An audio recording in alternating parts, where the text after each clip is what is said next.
Hello friends, in this lesson we will be discussing about effective teaching.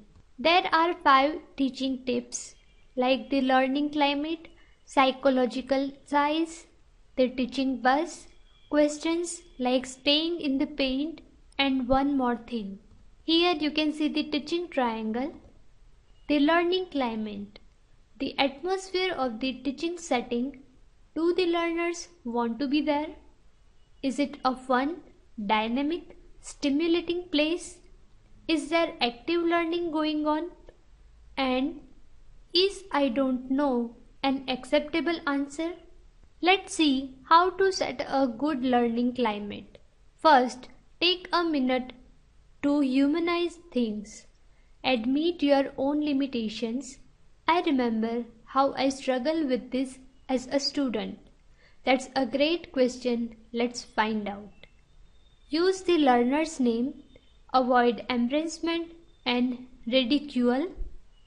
But don't be afraid to challenge. Ask provocative and thought-inducing questions with educational purpose. And I don't know is perfectly fine answer. What is psychological size? How large the teacher looms in the eyes of the learner. Complex set of determinants. Some are under your control and others are not under your control. Let's see the determinants of psychological size. You are stuck with it like physical size, gender, title, accomplishments, gray hair and reputation. You can modify it like physical setting, body language, voice level, eye contact, formality or informality, humor and admitting limitations. Let's make a teaching agenda on work teaching rounds. Spend 3 planning your time.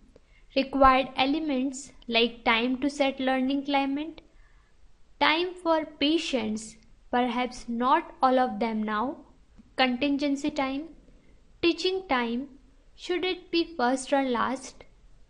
Summing up, learning climate, set a good one, then work on retain it. Versatility is key. Engaging, dynamic, but not necessarily mellow. Think about adapt your psychological size. Set the stick to a teaching agenda. If you don't protect teaching time, it won't happen.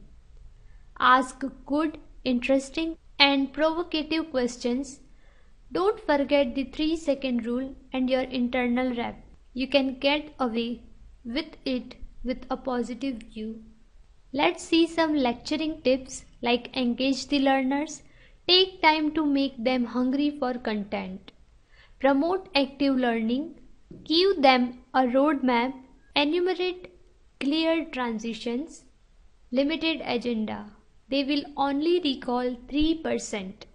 Could they explain it tomorrow? Visuals and images like graphs, word pictures and frameworks. Tell them what you say. Leave them on an up note. Practice your opening and closing. This was the discussion about effective teaching tips. Thank you.